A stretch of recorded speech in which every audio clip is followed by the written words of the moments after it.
Evangelho do Senhor Jesus Cristo, narrado por Mateus, capítulo 4, a partir do primeiro versículo.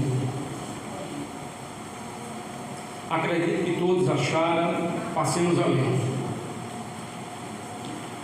A minha tradução diz assim: Então Jesus foi levado pelo Espírito ao deserto, para ser tentado pelo diabo. E depois de jejuar 40 dias e 40 noites, teve fome. O tentador aproximou-se dele e disse: Se és o Filho de Deus, manda que estas pedras se transformem em pães. Jesus respondeu: Está escrito, nem só de pão viverá o homem, mas de toda palavra que sai da boca de Deus. Então o diabo o levou à cidade santa, colocou-o na parte mais alta do templo e lhe disse: Se és o Filho de Deus, joga-te daqui para baixo, pois está escrito, ele dará ordens aos seus anjos ao seu respeito, e com as suas mãos eles o segurarão, para que você não tropece em pedra alguma. Jesus lhe respondeu: Também está escrito, não ponhas à prova o Senhor teu Deus. Depois o diabo o levou a um monte muito alto e mostrou todos os reinos do mundo e a glória deles. E disse-lhe Satanás: Tudo isto te darei, se prostrado me adorares. Então disse Jesus: Retira-te, Satanás, porque está escrito: Adorarás ao Senhor teu Deus e só a Ele prestarás culto. Versículo 11: Então o diabo o deixou por algum tempo, e vieram anjos e o serviram. Louvado seja Deus. Você pode dizer assim comigo? Tentado não cedas, ceder é pecar. Melhor e mais nobre será triunfar. Coragem, ó crente, domina o teu mal. Deus pode livrar-te de queda fatal. Em Jesus tens a palma da vitória, minha alma, e também doce calma pelo sangue da cruz.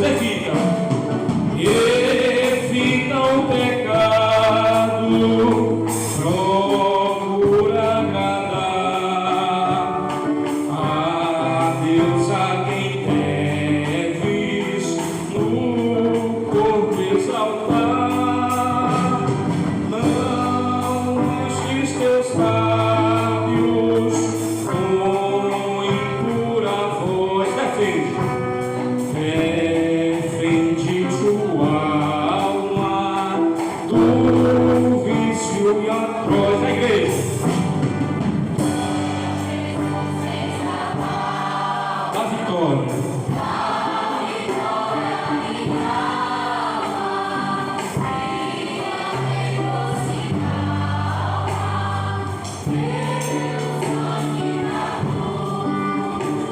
Ser manso e benigno, qual morto até na rocha eterna, firma tua fé. Verás é teu dito, de Deus é teu ser. Espera a coroa, tu podes vencer. A igreja.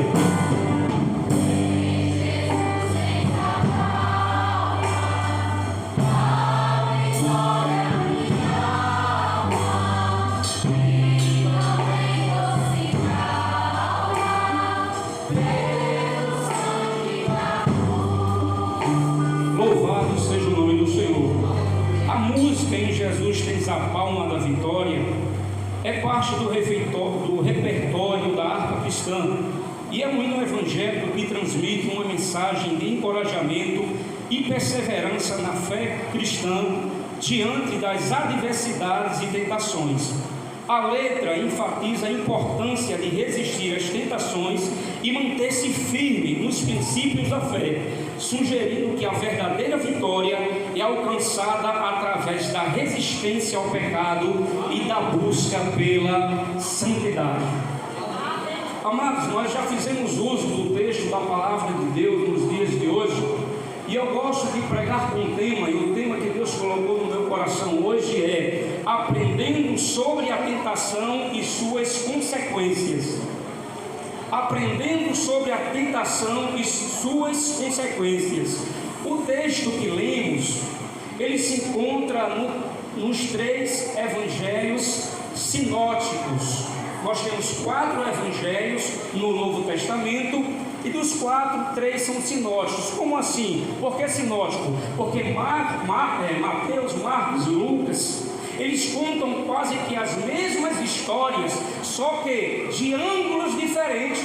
Você vai ver alguns evangelistas falando que Jesus ressuscitou a filha de um príncipe da sinagoga, mas não sabem dizer o nome do príncipe da sinagoga e nem sabem dizer quantos anos a menina tinha. Mas o outro evangelho vai dizer que a menina tinha 12 anos, o outro evangelho vai dizer que a menina tinha quase 12 anos, e o outro evangelho vai dizer que o nome do príncipe da sinagoga era Jairo. Mateus, Marcos e Lucas dizem que Pedro cortou a orelha do servo do sumo sacerdote, mas eles não sabem dizer qual foi a orelha, se foi a esquerda ou se foi a direita. Mas João, no capítulo 18, vai dizer que a orelha que foi cortada do sumo sacerdote por Pedro foi a orelha direita, e que o nome do servo do sumo sacerdote era Malco. Outro evangelho vai dizer que no julgamento de Jesus, alguém bate no rosto de Jesus, dá murro no rosto dele, começam a caçoar, começam a rir e dizem assim: profetiza-nos quem é que te bateu. Mas vem cá, se Jesus estava de frente para o carrasco dele, o carrasco estava batendo nele, como é que vão perguntar? Profetiza-nos quem é que te bateu. Por quê? Porque João vai dizer que antes de começarem a bater em Jesus, alguém pegou e vendou os olhos de Jesus. Aí nós passamos a entender porque dizem assim: profetiza-nos por quem é que te bateu, porque Jesus não estava vendo quem é que estava batendo nele. Então eis a importância dos evangélicos sinóticos. Você vê aqui que no texto da tentação de Jesus, Mateus 4, do 1 ao 11, Marcos capítulo 1, do versículo 10 ao 13, e Lucas capítulo 4, do versículo 1 ao 13, só Marcos vai dizer que Jesus estava no meio das feras selvagens. Enquanto Jesus dormia no deserto, os anjos de Deus guardavam ele das feras, dos leões, dos animais selvagens, enquanto ele dormia, assim como fizeram com Daniel. Só Marcos vai dizer que Jesus estava no meio das feras selvagens e os anjos guardando ele. Agora só Marcos e Lucas vai dar a entender que Jesus foi tentado todos os 40 dias em que estava no deserto, mas já Mateus vai nos dar a entender que Jesus só foi tentado depois dos 40 dias. Mas Marcos e Lucas dizem que não foi após os 40 dias. Depois você pode ver em casa, eles vão dizer que foi durante os 40 dias. Eis a importância dos evangélicos sinóticos. Mas o que vem a ser tentação? Tentação, queridos, são pensamentos que invadem a mente humana e tentam seduzi-la à prática do mal ou do que é indecente aos olhos de Deus. Tentação é uma autoprovocação que visa atender um desejo da carne. O que é carne? Natureza humana com sua tendência e inclinação natural para o pecado. Carne é a natureza humana com a sua tendência e inclinação natural para o pecado. Carne é isso. Tentação é uma proposta do diabo com o intuito de nos suprir uma necessidade imediata. Ele diz bem assim: Deus está demorando demais, você precisa disso. Deus falhou, você precisa daquilo. Deus não vai chegar mais não, assim como ele sussurrou no ouvido de Saul, quando estava esperando por Samuel durante os 7 dias. Deus não vai chegar mais, Saul. Os filisteus vão dar com força para cima de você e vão te derrotar. E Saul era profeta e rei, mas não era sacerdote. E ele cometeu um erro de se colocar como sacerdote. Por quê? Porque ouviu a proposta do diabo. O diabo, ele mora na porta da necessidade, querido. Toma muito cuidado. Quando você estiver querendo muito uma coisa, quando você estiver suspirando muito por uma coisa, e essa coisa ainda não tiver chegado, não procura pegar atalho, porque as consequências vão ser inimagináveis. O melhor de Deus está guardado para aqueles que ainda esperam por ele.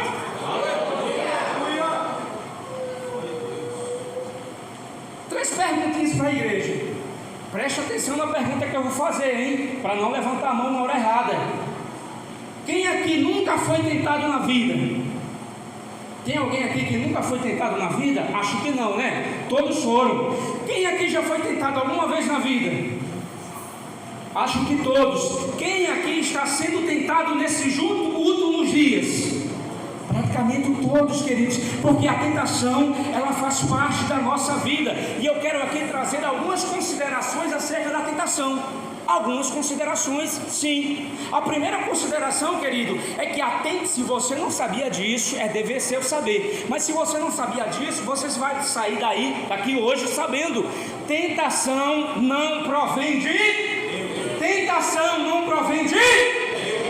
Tentação não provém de Deus, querido. Vamos provar? Mateus 4:1. Então foi Jesus levado. Em outras traduções diz conduzido. Em outras traduções diz compelido pelo Espírito ao deserto para ser tentado pelo diabo. Ele foi levado por quem? Pelo próprio Deus, pelo Espírito Santo. Sabe o que eu aprendo com isso? Porque o Espírito Santo conduziu Jesus até o deserto. Você lembra que o diabo foi na casa do primeiro Adão para derrotá-lo? Sim ou não? O diabo foi na casa do primeiro Adão, no jardim, para derrotá-lo, e se introduziu em uma serpente. A palavra, dos principais significados da palavra deserto, significa casa da serpente.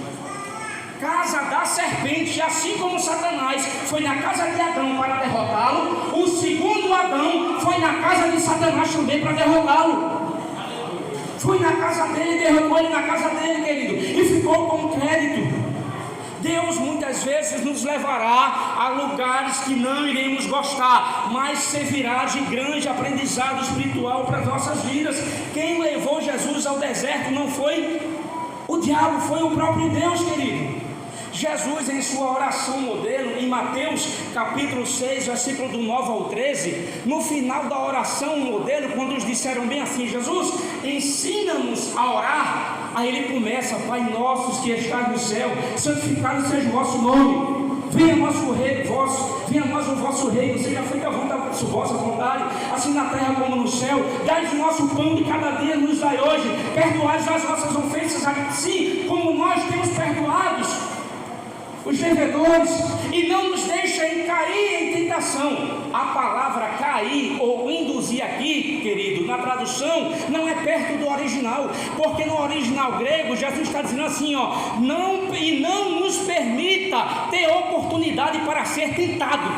É o que Jesus está dizendo, que nós devemos orar ao Pai, para que Ele não permita que nós tenhamos oportunidade para ser tentado e cair na tentação. Aí Tiago vai complementar dizendo assim, Tiago 1,13: ninguém sendo tentado diga, de Deus sou tentado, porque Deus não pode ser tentado pelo mal, e a ninguém tenta, querido. Deus não tenta ninguém. Eu vou fazer uma ilustração aqui para você entender. Você é o aluno, você está na sala em uma cadeira prestes a fazer uma prova. O professor que vai entregar a prova na tua mão é Deus.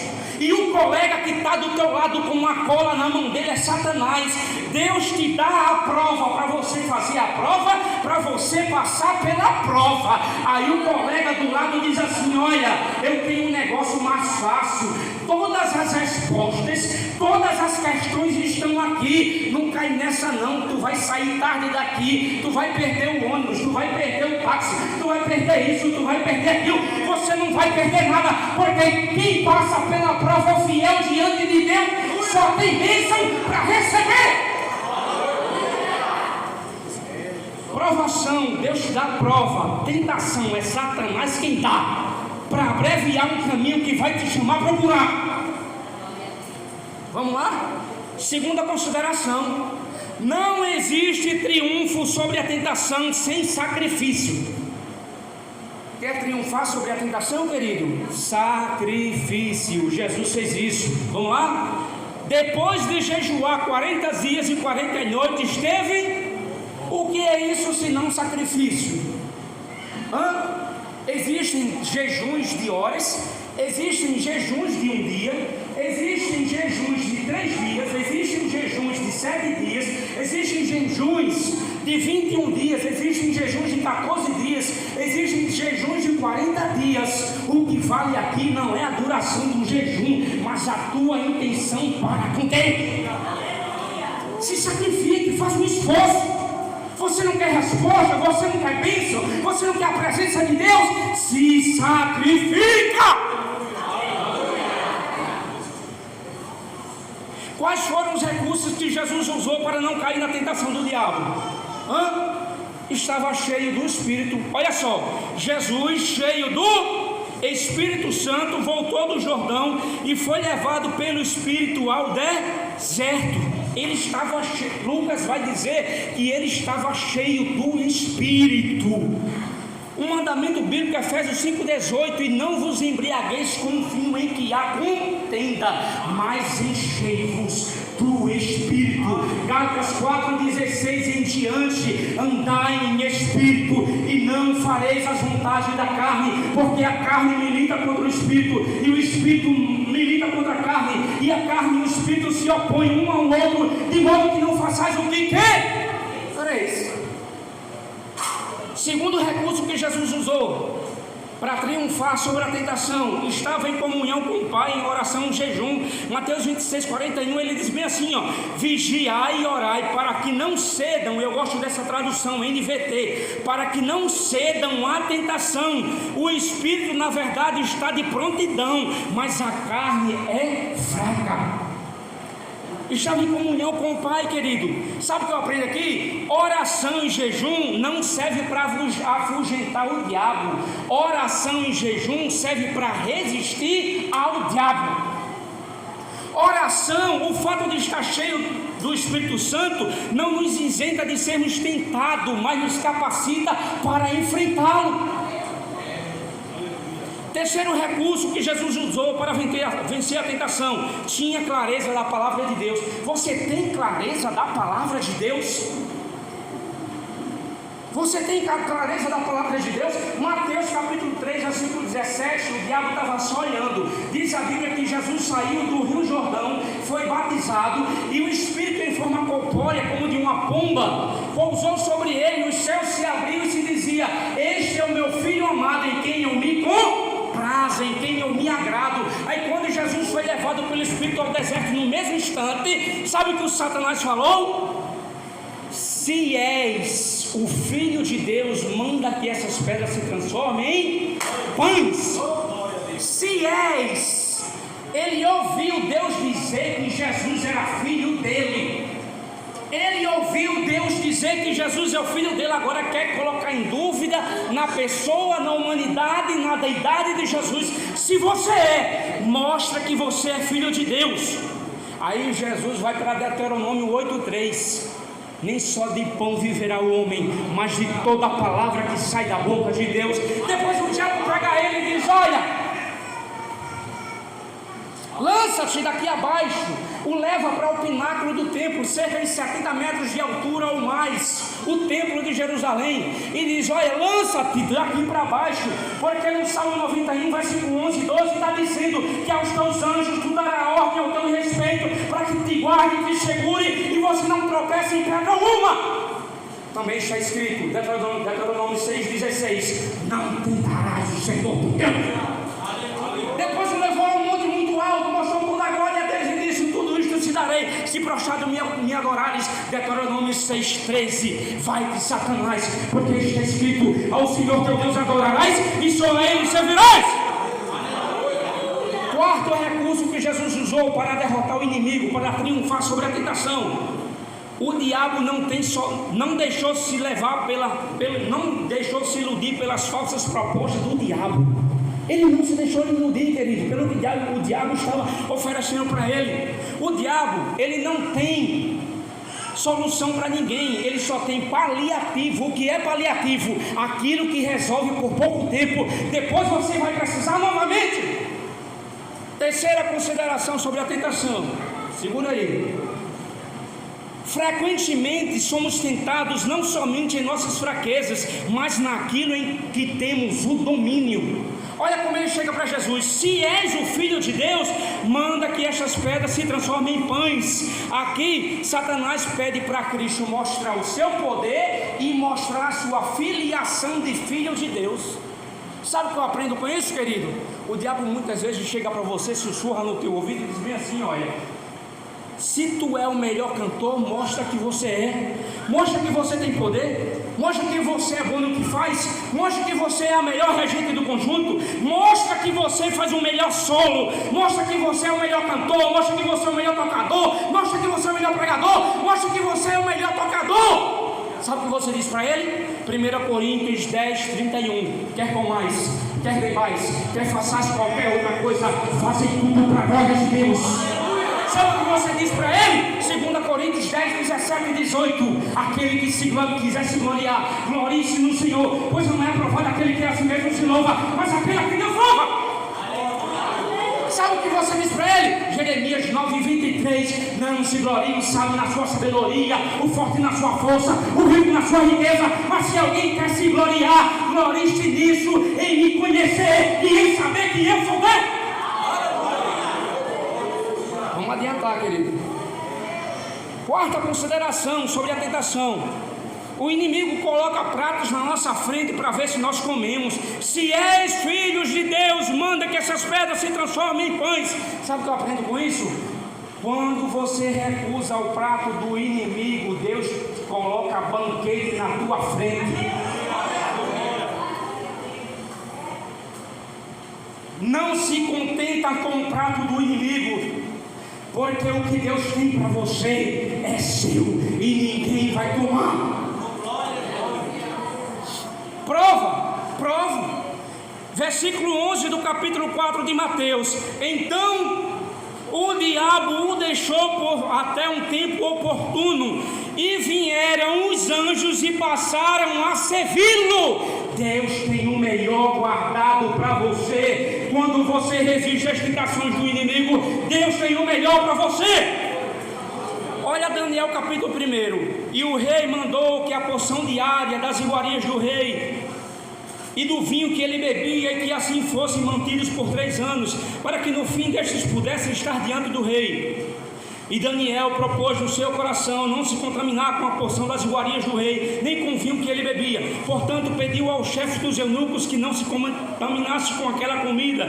Passados 10 dias, os 4 jovens, Daniel, Sadraque, Mesaque e Abdenego, pareciam mais saudáveis e mais fortes do que todos os jovens que comiam a comida da mesa do rei. Assim o encarregado tirou a comida especial e o vinho que haviam sido designados para aqueles jovens, e em vez disso lhe dava legumes. Os jovens de Deus passaram a comer legumes para não comer comida sacrificada aos ídolos, e Deus permitiu que a aparência deles fosse melhor do que a aparência dos jovens que serviam ao rei. Agora eu digo uma coisa: Daniel e os amigos deles foram fiel a Deus em todo o tempo. O que Deus reservou para eles: serem governantes da Pérsia. governantes daquele país, e depois do rei, eles eram o maior. Daniel alcançou 3 reinados, e nos 3 reinados ficou lá em cima. E quem fica lá em cima come do melhor. Quem fica lá em cima escolhe o que comer. Quem fica lá em cima tem opção. Deus vai te dar opção, vai te dar liberdade para escolher o que você vai querer. A tentação não faz acepção de pessoas. Você sabia que tentação não faz acepção de pessoas? Nem o Senhor Jesus escapou da tentação. Olha o que Hebreus capítulo 2, versículo 18 vai dizer aqui, ó. Porque tendo em vista o que Cristo mesmo sofreu, quando tentado, Ele é capaz de socorrer aqueles que também estão sendo tentados. A NVT diz assim: uma vez que o próprio Cristo passou por sofrimento e tentação, Ele também é capaz de ajudar aqueles que estão sendo tentados. Hebreus 4,15 diz: pois não temos um sacerdote que não possa compadecer-se das nossas fraquezas, mas sim alguém que como nós passou por todo tipo de tentação, porém sem pecado. Nosso sumo sacerdote entende nossas fraquezas, pois enfrentou as mesmas tentações que nós, mas nunca pecou. Jesus venceu a tentação e Jesus venceu a tudo. Você sabia que Jesus venceu 5 tipos de mundo? Jesus venceu o mundo natural, Jesus venceu o mundo espiritual, Jesus venceu o mundo social, Jesus venceu o mundo político e Jesus venceu o mundo religioso. Quando Caifás chega diante de Jesus e pergunta se ele é filho de Deus, e ele assim diz: tu dizes, mas em breve vereis o Filho de Deus descendo sobre as nuvens dos céus.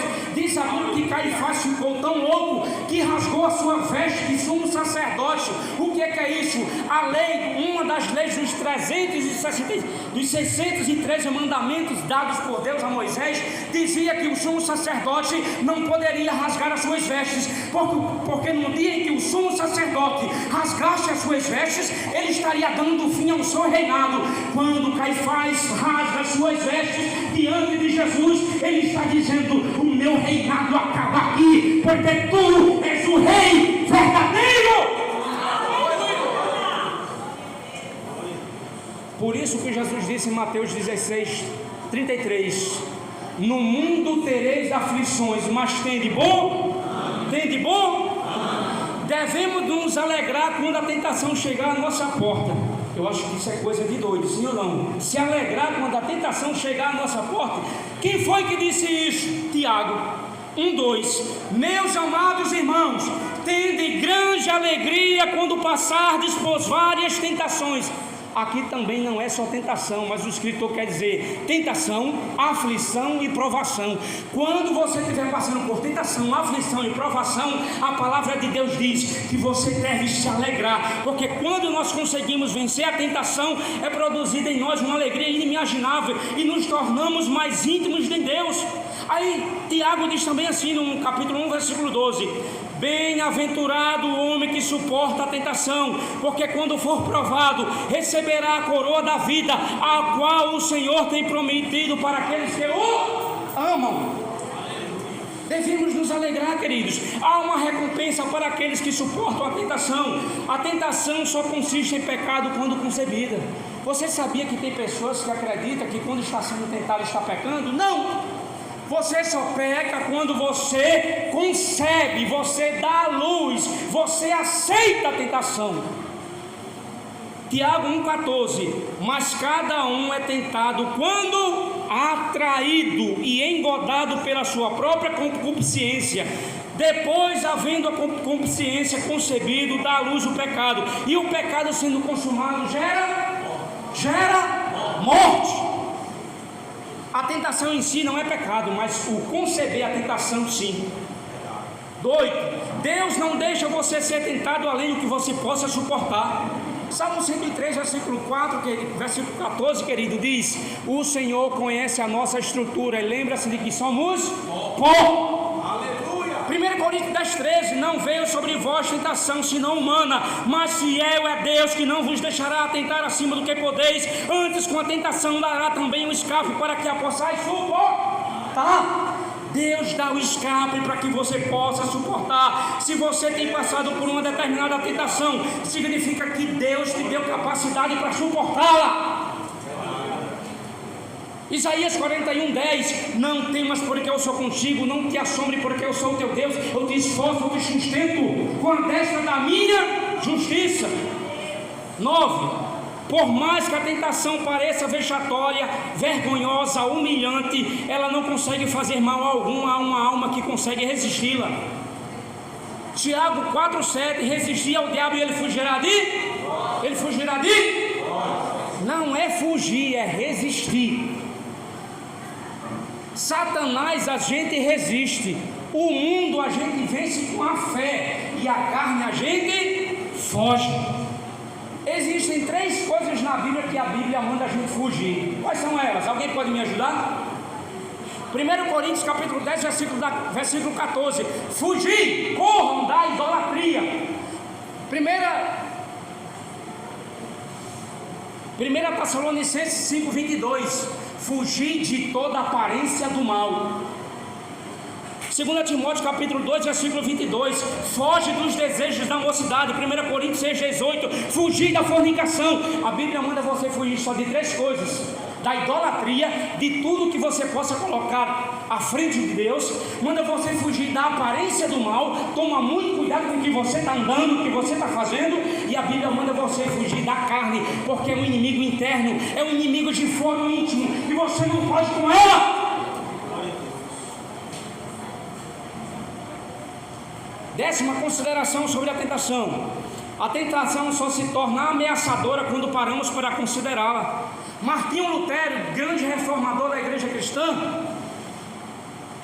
ele diz bem assim, olha, todo mundo conhece isso, essa frase: não podemos impedir que os pássaros voem sobre as nossas cabeças, mas podemos impedir que eles façam ninho sobre a nossa cabeça. Agostinho, bispo da igreja de Hipona, na África, um dos grandes pais da igreja, contribuidor com as doutrinas da fé, ele conta no seu testemunho que ele era muito mulherengo. Ele ficou difícil de se fortificar na fé, porque ele era muito promíscuo, mulherengo, carnal. Ele não conseguia largar os prazeres da carne e demorou para ele se converter. Mas quando ele se converteu, ele estava certo dia andando numa rua movimentada, e uma antiga ficante dele, uma antiga mulher que saía com ele, quando viu Agostinho, disse: Agostinho, não está me reconhecendo não? Sou eu. E Agostinho disse que ouviu a voz daquela mulher, reconheceu a voz dela, não olhou para trás e disse: pois é, mas não sou eu. Aquele Agostinho morreu, aquele Agostinho foi sepultado, aquele Agostinho foi trucidado. É por isso que Paulo fala em 1 Coríntios capítulo 9, versículo 27: antes eu esmurro o meu corpo e faço dele o meu escravo, para que pregando a muitos, eu mesmo não venha a ser reprovado. Provérbios 22:3 diz: o sábio vê o mal, vê a tentação e foge, mas o tolo fica e paga as consequências. Você quer ficar ou quer fugir? É melhor ser fujão. Ser fujão, mas ser vitorioso. Ser fujão, mas ser homem de Deus. Ser fujão, mas ser firme na fé. Ser fujão, mas ser de Deus. Terminando, querido, tem 3 minutos ainda, segurei. Afastar-se de uma tentação, de uma situação tentadora, é o primeiro passo a caminho da vitória. Você sabe que afastar-se de uma situação tentadora é o primeiro passo a caminho da vitória? Olha o que a Bíblia diz aqui, ó, Gênesis 39:12. E a mulher de Potifar, agarrando José pela capa, lhe disse: deita-te comigo. Mas José, deixando a capa na mão dela, fugiu, escapando para fora de quê? Do pecado, da fornicação, do adultério, do que não agrada a Deus. Deus só derramou bênçãos na vida de José porque ele tomou a posição diante da tentação. foi um salvador de um país inteiro, foi um salvador de sua família, e depois se casou com uma mulher que agradava os seus olhos e ainda teve 2 filhos, abençoado por Deus. 12º, Jesus não foi tentado somente no deserto. Tem gente que acha que Jesus foi tentado somente no deserto. Lucas 4,13: tendo terminado todas essas tentações, o diabo o deixou até a ocasião oportuna. Você lembra que Pedro chegou para Jesus e disse: Senhor, o Senhor está dizendo que vai morrer, de modo algum te aconteça isso. Jesus tinha discernimento, viu que quem estava em Pedro não era Pedro, era Satanás, e disse: para trás de mim, Satanás, porque você não entende as coisas que são de Deus, mas só o que é dos homens. Tentou Jesus através de Pedro. Estava na cruz do Calvário, pendurado. Aí Satanás usa alguém e diz assim: olha, você se lembra dessa frase aqui? Se és o Filho de Deus, não é manda que essas pedras se transformem em pães, mas não, porque ele não estava com fome, ele estava com sede. Se és o Filho de Deus, desce dessa cruz. Salvou os outros e não pode salvar-se a si mesmo. Tentação. É por isso que Pedro vai dizer, 1 Pedro 5,8: sede sóbrios, vigiai, porque o diabo, vosso adversário, anda em derredor, bramando como leão, buscando a quem possa tragar. Assim como Jesus estava no meio das feras, nós também estamos, porque ele tem os seus agentes. E a fera, querido, um animal selvagem, seja ele humano ou espiritual, ele busca na presa 4 características. Eu estou terminando. Primeiro, ele busca a presa jovem, porque a presa jovem não tem experiência. Na vida espiritual eu entendo a presa jovem como aquela que não se alimenta da palavra de Deus. Por isso que Davi disse: guardei a tua palavra no meu coração para não pegar contra ti. Ele busca a presa jovem, aquela que não tem conhecimento, não tem experiência, não tem como correr, não tem como pular de um precipício para o outro. Ele busca a presa jovem, aquela que não se alimenta da palavra. Segundo, o animal predador, seja ele humano ou espiritual, ele busca a presa doente, porque a presa doente não tem como correr, não tem como se desvencilhar dele. Na linguagem espiritual, sabe como eu identifico a presa doente? Aquela que não exerce perdão. Mateus 6, 14 e 15: se vós perdoardes aos homens as suas ofensas, o vosso Pai Celestial perdoará as vossas ofensas. Não perdoar é tomar veneno esperando que o outro morra. Libera perdão, meu filho, libera perdão, minha filha, porque Deus vai fazer grandes coisas. O animal predador busca, a terceira característica na presa é a presa dispersa. É aquela que não quer se congregar, é aquela que diz bem assim: lá só tem gente que não presta, lá só tem gente que fica culpando os outros, lá só gente tem isso e aquilo, lá só tem isso e aquilo. Meu irmão, a igreja perfeita você só encontrará no céu. No dia em que você entrar numa igreja, ela vai deixar de ser perfeita, porque você é imperfeito. Se você olhar para a crítica, você não vai estar aqui. Se eu olhar para a crítica, eu não vou estar pregando aqui,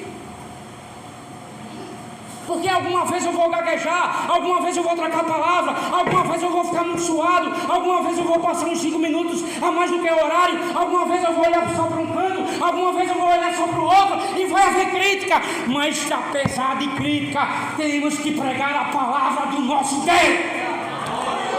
Se você se deixa levar por crítica, você não está pronto para o reino. Quarto, presa jovem, presa doente, presa distraída e presa dispersa e presa distraída. Sabe quem identifica a presa distraída? Aquela que não prioriza o reino de Deus e coloca Deus em segundo plano, que vive diante de distrações, que não busca o reino de Deus, que não procura vir para a casa do Senhor, que não procura contribuir com o reino. E eu termino, querido. Como podemos vencer a tentação? 2 minutos eu entrego. Evite a ociosidade. O que é ociosidade? É estar sem fazer nada, com muito tempo para fazer nada. Você tem que ter muito tempo para fazer muita coisa. Evite a ociosidade, mantenha sua mente ocupada. O rei Davi devia estar na guerra, mas preferiu ficar no palácio. E por ficar no palácio, querido, o rei Davi pagou muito caro. Ele, no capítulo 11 de 2 Samuel, cometeu pelo menos 5 pecados. Ele cometeu o pecado da cobiça, cometeu o pecado do adultério, cometeu o pecado da mentira para encobrir os seus pecados, cometeu o pecado do homicídio e depois cometeu o pecado de roubar, porque ele roubou uma mulher que não era dele, porque estava ocioso. Ande revestido do Senhor Jesus Cristo, Romanos 13,14. Revestivos do Senhor Jesus Cristo e não façais a vontade da carne. Cultive bons pensamentos, Filipenses 4,8. Tudo que é bom, tudo que é justo, tudo que é louvável, tudo que é de boa fama, nisto pensai. E para terminar, fuja de tudo aquilo que pode te atrair com intensidade. E eu termino dizendo: o triunfo sobre a tentação fortalece-nos espiritualmente e nos torna mais íntimos de Deus. Você pode dizer assim comigo? Tentado não sejas, melhor. A igreja será triunfar, coragem.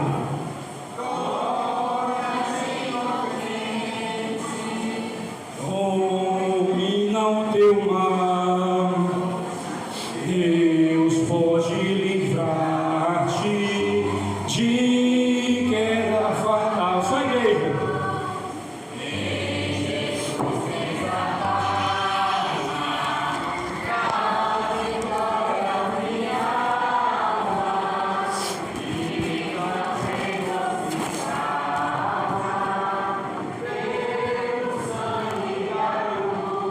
Fique com essa palavra em nome de Jesus.